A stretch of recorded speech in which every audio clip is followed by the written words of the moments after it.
My name is Major General Laura Whitaker, United States Marine Corps. And on the day my father married his second wife in front of 100 people at the American Legion Hall in Fredericksburg, Virginia, I heard him point at me and say, "She's nothing but a bastard." I wish I could tell you that after 54 years of living wearing this uniform and carrying 2 stars on my collar, those words rolled right off me. But they didn't. They landed sharp and they stayed. I stood there holding a paper cup of coffee that tasted like burnt grounds and styrofoam, surrounded by folding chairs and plastic tablecloths. The DJ had been spinning some old Conway Twitty, and the crowd was loose from cheap wine and open bar Budweisers. Then Dad raised his glass for a toast. He didn't lift me up in it. He shoved me down. You could feel the room go quiet. Forks scraped to a stop against paper plates. Aunt June gasped and muttered, "How for God's sake." Somebody chuckled, thinking maybe it was a joke, but it wasn't. He meant it. He leaned into it. He said it like a man setting the record straight. He turned, then puffed out his chest and draped an arm around Ashley, the daughter of his new wife, Denise. She was 26 hair, sprayed high pink dress too tight for the occasion, and a little smirk on her lips. This Dad said, "This is my real daughter. This is the one who carries my name right." I didn't argue. I didn't raise my voice. That's never been my way. The court taught me discipline, but I'd been practicing it long before I signed those enlistment papers back in Leach, Texas. I just set my coffee down and told the bartender, a kid in a bow tie vest. I stepped outside into the parking lot. The sun was going down, heat rising off the asphalt sickos buzzing from the trees. I leaned against my car, a dull gray Chevy Malibu, and breathed deep. The smell of cut grass mixed with cigarette smoke from a couple of old vets lingering near the door. They looked at me, then looked away. Folks never know what to do in moments like that. Inside, laughter picked back up. Somebody cranked the music again. I could picture Dad dancing stiff-legged with Denise, the new bride. I could picture Ashley soaking up the compliments, telling anyone who'd listen that she was a Marine stationed at Quantico. She wasn't lying. She just didn't tell them the rest. That she worked in admin and that her name had already crossed my desk on a report about falsified travel receipts. But that wasn't for now. Right then, all I could hear were Dad's words echoing louder than the cicadas. "She's nothing but a bastard." I'm a woman who buried friends in Arlington. I'm a woman who stood watch through sandstorms, who wrote letters to mothers when their sons didn't come home. And yet, in that hall in front of neighbors and cousins and church ladies, my father took every ounce of dignity I had earned and tried to reduce it to the circumstances of my birth. The thing about being humiliated isn't just the words, it's the way they hang in the air, the way people's eyes avoid yours, the way they decide whether to clap or to stay quiet. That silence is heavier than the insult. I thought about leaving. I thought about getting on I-95 and driving back to Stafford, putting this night behind me. I thought about my uniform bag still in the trunk from the ceremony I'd attended earlier that morning at Quantico. Blue dress, polished shoes, ribbons I'd never once bragged about. 2 silver stars I had earned the slow way year after year.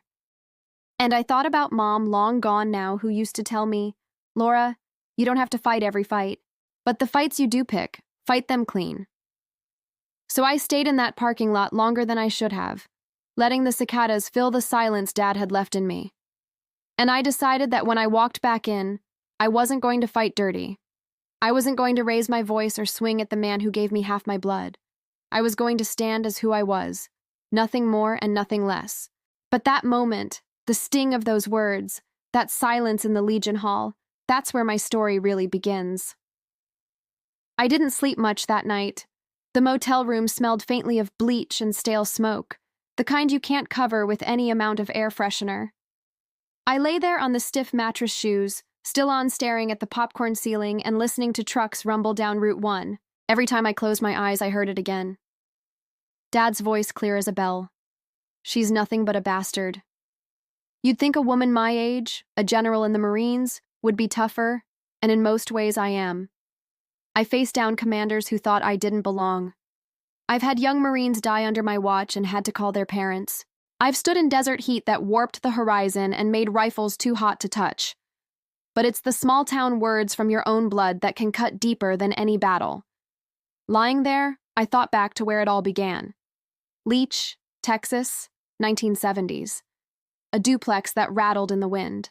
A swamp cooler that barely kept the kitchen livable in July. My mom, Maggie, worked double shifts at a diner off 34th Street.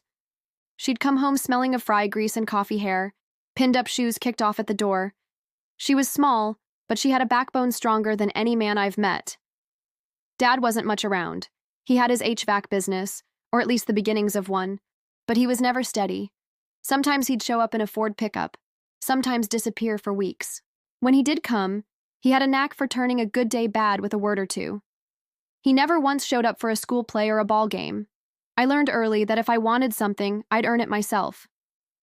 Paper routes before dawn, folding newspapers with frozen fingers. Summers. I mowed lawns, rad leaves, did whatever folks would pay a kid $2 an hour for. My friends saved up for cassette tapes and BMX bikes. I saved for a bus ticket out. At school, I kept my head down. I wasn't the smartest, but I was steady. Teachers noticed. One of them, Mrs. Dye, wrote on a report card, "Laura follows through." I didn't think much of it then, but later those words echoed. Mom did her best to shield me from Dad's worst moods, but you can't hide everything. He had a way of talking down to her like she was furniture instead of flesh and blood. I remember one night I was about 13. He looked at me across the dinner table and said, "You'll never be more than your mama." He thought it was an insult. I took it as a compliment. The summer after high school, I watched friends pack for Texas Tech or get married too young. I had no ring, no scholarship, and no patience left. One afternoon, I walked into the recruiter's office on Slide Road. The Marine sergeant behind the desk looked at me over his mustache and said, "You sure about this, miss?" I was. I signed the papers. Mom cried that night, not because she didn't want me to go, but because she knew I needed to. She told me, "Laura, you want out, earn it." So that August, I boarded a bus headed east. My suitcase was small. I had a pocket Bible from Mom and $50 in cash. Everything else I left behind. I stared out the window as the Texas plains rolled by, and I promised myself I'd never let anyone decide my worth again. Those first weeks at Paris Island were the hardest thing I'd ever done. Sand fleece heat that soaked through your bones, drill instructors in your face until you shook from head to toe. But I didn't quit. Every time my legs wanted to give out, I thought about Dad's words. Every time I doubted, I remembered Mom working nights, never once complaining. I didn't rise fast, but I rose steady. I cleaned rifles until my fingers bled. I learned to navigate by stars when the compass failed. I listened, I followed orders. And slowly, I learned to give them. Now, lying on that motel bed decades later, the air conditioner clattering in the window, I thought of all those nights Mom had stayed up sewing uniforms, counting tips, telling me I was worth more than my beginnings.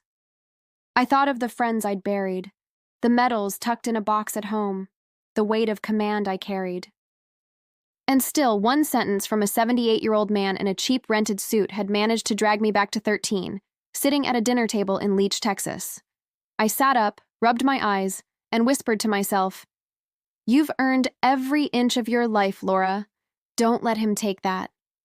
The trucks kept rolling down Route 1, and I sat in the dim light, remembering the plain facts of a hard childhood that forged me. I didn't cry. I didn't break. I just remembered. The years blurred together after Paris Island, but the rhythm of the Corps never left me. Early morning's boots, laced uniform, pressed coffee, black. That steadiness carried me farther than talent or charm ever could. I spent my 20s at Camp Loon cutting my teeth as a logistics officer. While friends back home were working in oil fields or selling cars, I was learning how to move battalions across oceans with nothing but clipboards, radios, and sheer stubbornness. Nights were long days longer. I bunked in cinderblock barracks that smelled like sweat, and pine saw shared showers with rusted drains, ate chow that tasted like cardboard. But I was in. I belonged to something bigger than myself. I wasn't the kind of Marine who turned heads. I didn't have a loud laugh or a big swagger. I built a reputation for showing up, for keeping my word, for getting the job done. Promotions came. Slow, but they came. First lieutenant, captain, major. Each step marked not by ceremony, but by the quiet acknowledgement of Marines who said, "Ma'am, you're solid." I remember Okinawa. The humidity clung to your skin like a second shirt. We ran drills until midnight, sweat dripping, mosquitoes buzzing. I kept a fan on my desk that rattled but never cooled the room. I wrote letters home for young Marines who didn't know how to tell their parents they were lonely. I sat on CS and listened when they cried. None of that made it into evaluations, but it mattered more than any score. By my 30s, I was at Quantico training officer candidates. I wore through 3 pairs of boots pacing those fields. My voice grew horsaro, barking orders. But I learned the faces of young Americans who carried every accent, every state, every story. Some quit, some rose. I learned that leadership wasn't about yelling, it was about listening, setting a standard and standing steady when storms hit.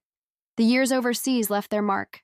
Desert tours where the heat warped the air until rifles burned your palms.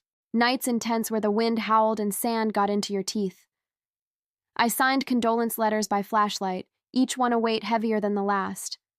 I stood by flag-draped coffins, saluted until my arm ached, and swore I would never let their names fade. And still the promotions kept coming. Colonel, Brigadier General, eventually Major General. The kind of rank that isn't supposed to happen for women.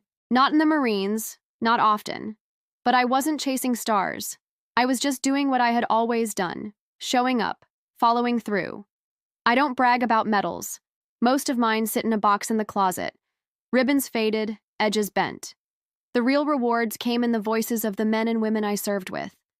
Like Gunnery Sergeant Ortiz, grizzled and blunt, who once told me, "Ma'am, the kids, watch what you do, not what you say." Or Lieutenant Chen, fresh out of school, who whispered before deployment, "General, I'll be okay if you're okay."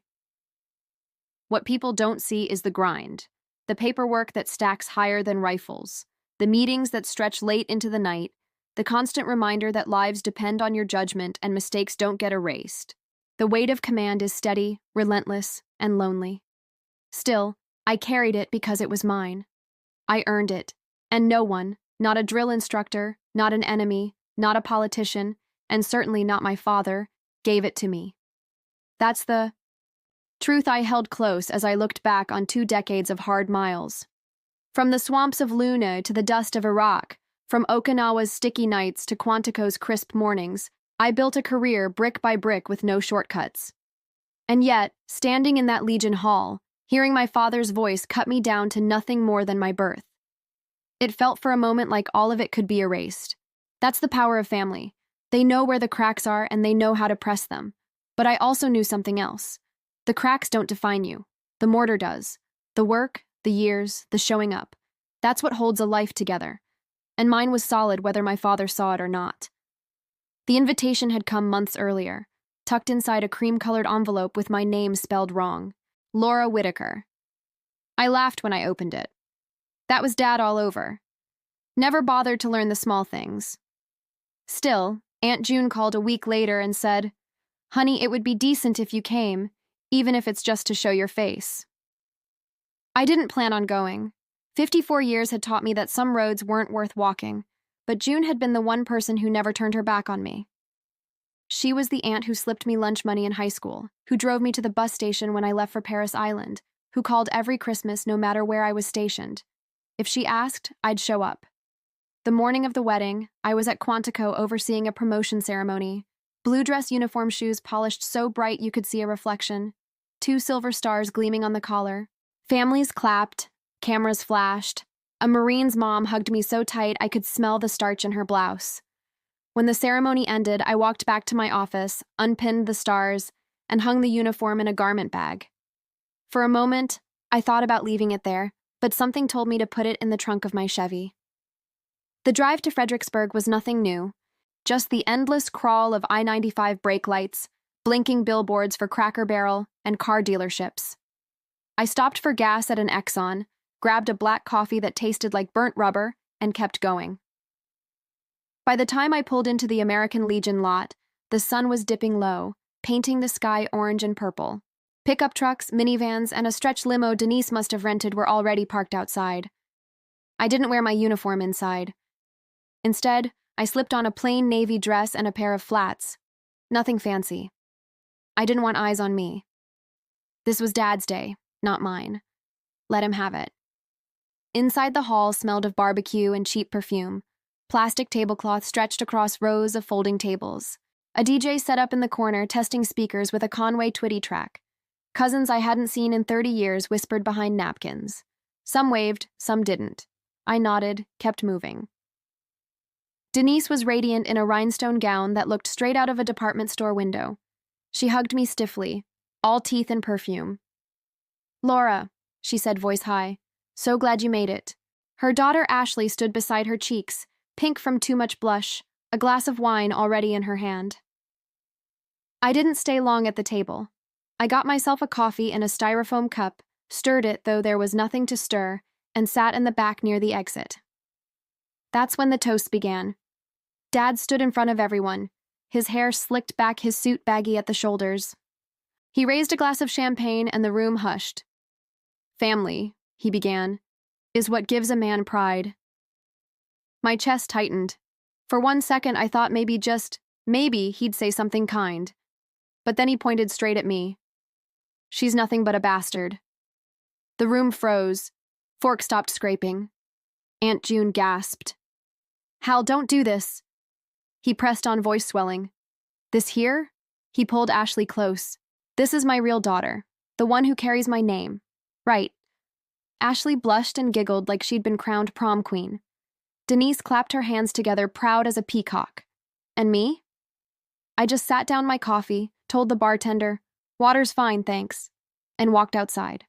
The parking lot was still hot from the day cica's buzzing from the trees. I leaned against the Malibu, staring at the garment bag in the trunk. That blue dress uniform, heavy with medals and 2 stars, hung silent inside. I'd brought it by habit, not intention. But now I wondered if maybe fate had other plans. I stayed out there longer than I meant to, listening to laughter drift through the open doors. Folks inside had decided how to handle Dad's words. Some clapped, some looked away, most stayed quiet. Silence can weigh more than insult. Mom used to say, "Laura, you don't have to fight every fight, but the ones you pick, fight them clean." I repeated that to myself, watching fireflies flicker over the grass. Clean, not loud, not ugly, clean. And in that parking lot, I realized I hadn't come to that wedding just for Aunt June. Deep down, I'd come because part of me still hoped Dad would finally see me. He didn't. But maybe it was time for everyone else to. I slipped back inside after a while, trying to melt into the wallpaper. The DJ had switched to George Strait and couples were two-stepping on the linoleum floor. The air smelled like pulled pork coleslaw and sweet tea sweating in plastic cups. Nobody looked twice at me. Most folks were caught up in the celebration. That's when I heard Denise's voice rise above the music. She was standing with a circle of cousins laughing loud, her hand resting on Ashley's arm. "This is my daughter Ashley," she said proudly. "She's in the Marines, stationed at Quantico no less." The cousins oohed and odd eyes widening. Ashley leaned into it, her wine glass dangling between painted nails. "It's true," she said with a grin. "Quantico is basically headquarters. I handle important stuff. Everyone there knows me." I stayed quiet, sipping water. My uniform life had taught me when to speak and when to keep still. But the truth tickled at the back of my throat. I knew Ashley's name. It had crossed my desk just last week. She was a lance corporal in admin flagged for falsified travel receipts. Nothing career-ending if she owned up and corrected it, but serious enough that she'd need guidance. I didn't bring it up. Not at her mother's wedding, not with everyone's eyes watching. But the contrast gnawed at me, my father holding her up as the shining star. While I was nothing but a bastard in his eyes, I walked close enough to hear the details. Denise boasted, "She'll go far. Not everyone gets posted to Quantico. Shows you the kind of talent she has." One of the cousins, old Bobby from Charlottesville, clapped Ashley on the back. "Well, good on you, girl. Carry the family name proud." Ashley grinned chin high, soaking up every drop of attention. "Oh, I will. You'll see me in stripes before long, maybe even officer school." The room buzzed with approval. Meanwhile, I stood there, a general with 2 stars unnoticed in my plain navy dress. Aunt June shuffled over, whispering, Laura, don't mind them. Folks don't know the half. Her eyes, soft and sad, searched mine. I just smiled thinly. It's all right, June. But inside, something cracked. I wasn't jealous of Ashley's pride. She was young, hungry, maybe reckless, but she was still a Marine. What hurt was Dad's smugness, the way he used her as a prop to erase me. Later at the buffet table, I found myself next to Ashley. She was piling fried chicken on her plate, talking a mile a minute to a friend. She turned, noticed me, and said, "Oh, hey, you're Laura, right? Dad's first kid." I nodded. "That's right," her friend asked. "So, are you in the Marines too?" Ashley smirked before I could answer. "Nah, she just does her own thing." Then she winked at me like we shared some private joke. I sat down my plate untouched. "Something like that," I said quietly and walked away. Back at my table, I stirred another cup of bad coffee hands. Steady though, my chest burned. I thought of that counseling memo on my desk, the one with Ashley's name at the top. I thought of how the Corps doesn't care about family pride or wedding speeches. It cares about truth, discipline, accountability, and I thought about how Dad had called her his real daughter while dismissing me as less than nothing. I didn't blame Ashley. She was young, caught up in her mother's pride, but I knew sooner or later she'd learned what the Marine Corps demanded, and it wasn't glittering introductions at Legion halls. It was the kind of work that left you bone-tired, steady, and scarred. I didn't want revenge on her. I didn't even want revenge on Dad. What I wanted was the truth to stand.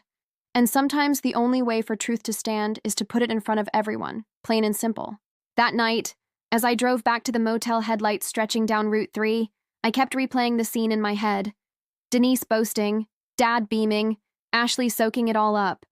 I kept seeing the garment bag in my trunk, the 2 stars gleaming on the collar. I'd chosen not to wear it. I'd chosen silence. But silence, I realized, had a cost. The parking lot was nearly empty by the time I stepped outside again. A couple of old vets leaned against the hood of a Dodge, smoking and swapping stories, their laughter drifting through the warm Virginia night. The air was thick with honeysuckle and the faint sourness of spilled beer. I walked past them, nodded, and made my way to my Chevy Malibu. I leaned against the trunk, staring at the dark outline of trees beyond the lot. I could still hear the muffled thump of music inside the hall somebody had put on Amarillo by morning. My father's voice echoed in my head, louder than the bass line. "She's nothing but a bastard."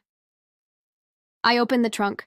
The garment bag lay across the back zipper, glinting in the dim light. I hadn't planned to wear the uniform again that day, but now it felt like it was waiting on me, patient and heavy. I brushed my hand along the bag, and I swear I could feel the weight of every mile, every year, every grave I'd saluted. I pulled my phone from my pocket thumb, hovering over contacts. One name stared back at me. MG Samuel Ortiz Rhett. I'd served with Ortiz 20 years ago in Okinawa, and though he was retired now, he had a way of reminding me what mattered. I pressed call. He picked up on the second ring. "General," he said, voice growly but warm. "Didn't expect to hear from you this late." I sighed, leaned against the car. "Sam, I'm at my father's wedding." He stood up in front of everyone and called me a bastard. Then he introduced Ashley as his real daughter. Silence stretched for a beat. Then Ortiz chuckled, dry as dust. "He's still the same old Hal, huh?" "Worse," I muttered. "What are you thinking?" Ma'am Ortiz asked. I stared at the garment bag. "I've got my blue dress uniform in the trunk. 2 stars, ribbons, everything. Part of me wants to walk back in there wearing it. Part of me thinks that's petty." Ortiz's voice steadied. "You earned that uniform, ma'am. Every stitch of it. Wearing it isn't petty. It's the truth. Don't say much. Don't raise your voice. Just be who you are. That's more than enough." I closed my eyes, breathed in the humid night air. I don't want to humiliate anybody. "Then don't, Ortiz," said simply. "But don't let a lie stand either. Your old man can shout, your stepmother can brag. But the uniform you earned, no one can take that away. Let them see it. Let them know." We sat in silence for a while, just the buzz of cica's filling the gap. Finally, Ortiz said, "Whatever you decide, ma'am, I know you'll do it clean." "Clean," I echoed, remembering Mom's words. "Thanks, Sam." After we hung up, I stood there a long time listening to the night. A train horn blew somewhere far off, low and mournful. I unzipped the garment bag. The smell of wool and starch hit me like memory itself. Piece by piece I put it on. Shirt crisp collar tight, medals pinned in precise rows, 2 silver stars gleaming at the shoulders. I slipped into the jacket, buttoned it slow, pulled on the polished shoes that reflected the parking lot lights. Last I checked myself in the rearview mirror. The woman staring back wasn't just Laura from Locke, daughter of Maggie, dismissed by Hal. She was Major General Whitaker, United States Marine Corps. I squared my shoulders, straightened my cover, and whispered to myself, "You didn't come here to win a scene. You came here to stand in the truth." With that, I shut the trunk and walked back toward the hall, every step firm, steady, clean. The hall was still buzzing when I pushed the door open. A blast of air conditioning hit me, along with a twang of a fiddle from the DJ's speakers. Folks were laughing, clinking cups, cutting cake. But when I stepped across the threshold, the sound didn't just quiet, it died. I walked in steady heels, clicking against the linoleum, my blue dress uniform gleaming under the fluorescent lights. 2 silver stars caught every pair of eyes. You could have heard a pin drop. A cousin muttered, "Good Lord." Another whispered, "That's 2 stars, isn't it?" Chairs creaked as people turned to follow me with their eyes. Dad froze near the head table. Denise's arm looped through his. His smile faltered, then stiffened into something colder. Ashley was mid-laugh when she saw me. At first, her eyes caught the medals, the ribbons, the cut of the jacket. Then her gaze lifted and she saw my face. The color drained from hers. She backed up a step, hand trembling against her wine glass. "Oh my God," she stammered, voice cracking loud enough for the whole room to hear. "She is my general." The words hung in the air like a bell tolling. I didn't raise my voice. I didn't need to. I walked toward the front, every step measured. When I reached the head table, I turned to face the crowd. "I came tonight to wish my father a good life," I said, voice even calm. "I didn't come for speeches and I didn't come for insults. I am who I am, and I worked for it." Nobody breathed. The DJ had cut the music, and even the ice machine seemed to stop humming. I turned slightly toward Ashley, who stood frozen, her cheeks still pale. "Ashley will handle any Marine business at the office, not here." Her lips parted, but no words came. She nodded once, quick and jerky. Then I raised my glass of water to making things right when we can. I took a slow sip, set it down, and waited. It was Aunt June who broke the silence. "Laura, honey," she whispered, her voice thick with tears. She started clapping. One by one, others joined, hesitant at first, then louder. Vietnam vets at the back, straightened in their chairs, saluted sharp and proud. A woman from church dabbed her eyes with a napkin. Even the bartender, the kid with the bow tie vest, stood taller behind the counter. Dad didn't clap. He just stood there, jaw tight, eyes narrowed. Denise forced a smile that looked more like a grimace. But it didn't matter. The truth was standing plain in front of everyone, and there was no walking it back. I didn't linger. I wasn't there to gloat. I stepped away from the head table, walked through the room as the applause swelled, and headed for the door. Each handshake, each nod, each whispered, "Thank you, General," was more than enough.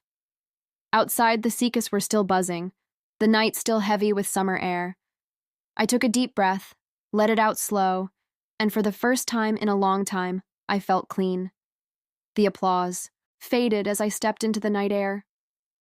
The music inside picked up again, someone trying to stitch the evening back together. I walked across the parking lot, the cicadas buzzing louder than the fiddle, and leaned against my Malibu. My chest felt tight, but not from shame, from release. I didn't drive off right away. People started trickling out one by one like they needed air after what they'd just witnessed. A Vietnam vet in a ball cap approached his gate, stiff from old wounds. He stuck out his hand. "Proud of you, ma'am," he said, voice rough but steady. "We needed someone like you back then." I shook his hand firmly. Thank you, and thank you for your service. Another guest, a woman I vaguely remembered from church potlucks, pressed my hand between hers. Your mama would be so proud, Laura. Her eyes brimmed with tears, and before I could answer, she turned back inside. Ashley came out next. She hesitated a long time, fidgeting with her clutch before walking toward me. Her voice was small, nothing like the brash tone she'd carried inside. I didn't realize. I studied her face. She was just a kid. Really? 26. Too much blush wine still on her breath. You don't have to know everything yet, I said evenly. But you do need to be honest. We'll talk at Quantico. Bring your receipts. Bring the truth. You'll be fine if you're honest. She swallowed hard, nodded, and whispered, Yes, ma'am. Then she hurried off into the night. Dad never came out, not right away. Denise followed Ashley, lips tight, eyes flashing. She didn't speak to me, just walked past, shoes clicking on the asphalt. The lot emptied until it was just me and the hum of the streetlights. I sat in the driver's seat uniform, still sharp hands resting on the wheel. My phone buzzed a voicemail from Dad. I didn't listen until later. His voice was unsteady. Laura, I went too far. Shouldn't have said it. I don't know how to fix it. He hung up without saying goodbye. The next morning, back at Quantico, I sat behind my desk with a stack of files. Ashley's memo was there, waiting exactly where I'd left it. I picked it up, read it line by line, and signed it by the book. No cruelty, no favoritism, just the truth. That's what the Corps demands. Word spread fast about the wedding. Marines talk, but I didn't feed the story. I showed up to work same as always. Inspections, meetings, young officers fumbling through their first briefs. I kept the rhythm steady because that's what leadership is. Consistency, not spectacle. That weekend, I drove out to the cemetery where Mom was buried. The grass was trimmed, neat flags fluttering between rows of stones. I stood there in the morning sun, hands clasped behind my back, and told her softly, It's done, Mama. He said his piece and I said mine, but I said it clean. The wind stirred, carrying the faint smell of honeysuckle. I stayed until the sun was high, then drove home, windows down, radio low. Months passed and life settled into its familiar rhythm again. Quantico morning staff meetings that dragged 2 long late nights with paperwork stacked higher than my coffee mug. Nobody mentioned the wedding anymore, though I could still feel the way the story had traveled. Marines are a quiet network. Word finds its way through chow lines and smoke pits faster than email. But at work, they treated me the same as before. Good morning, ma'am. Crisp salutes and the kind of steady respect that comes from years, not headlines. Then came the change of command ceremony. One of our training regiments was cycling leadership, and as base commander, it was my job to preside. The day was cool, flags snapping in the breeze, brass polished to a mirror shine. Families filled the folding chairs on the parade deck, cameras, ready kids fidgeting in Sunday best. The Marine band played sharp and precise, their notes carrying across the field. I stood at the podium, uniform perfect ribbons, lined like a ledger of years, lived hard. I said the usual words, clean and simple recognition of the outgoing commander. Welcome for the incoming. Nothing flowery, just truth. Marines don't need speeches, they need steadiness. After the ceremony, I stepped down to greet families. A line formed handshakes, photographs, polite thanks. And there, near the back, I saw him. Dad, sports coat a size too big. Tie, crooked hair, thinner than I remembered. He didn't bring Denise. He didn't bring Ashley. He stood alone, hands shoved into his pockets, waiting his turn like any other guest. When he reached me, he didn't smirk or puff his chest. He didn't crack a joke to cover nerves. He just stuck out his hand and said loud enough for those around to hear my daughter, General Laura Whitaker. Not bastard, not nothing. My daughter. The words were plain, almost awkward, but they were real, and they settled somewhere deep, heavier than his insult had ever been. Aunt June was there too, tears in her eyes. She hugged us both, whispering, About time, how about time? I didn't cry. I didn't make a scene. I just nodded, shook his hand, and said, Thank you. Then he stepped aside, letting the next family through. No reconciliation storybook ending, no warm embrace, just a small, steady correction spoken in public. And that was enough. That evening, I drove home with the windows rolled down, I-95 humming beneath my tires. A Whataburger cup rattled in the console, the taste of sweet tea lingering. For the first time in months, maybe years, I felt something like peace. Here's what I learned. Blood isn't about who shouts the loudest at a wedding toast. Blood is about who shows up even late, even clumsy, but honest. And dignity, it doesn't need a crowd. But sometimes a crowd needs to see dignity, so they'll remember it when it's their turn. If you've listened this far, maybe you've carried your own insults, words meant to reduce you to nothing. Don't let them stick. Stand in your truth, clean and steady. And if this story touched you, share it. Pass it along because someone else out there needs to know they're not alone, that they're worth more than the worst thing ever said about them. Thank you for staying with me. If you'd like to hear more stories like this about the quiet strength we carry and the reckonings life brings, I hope you'll subscribe.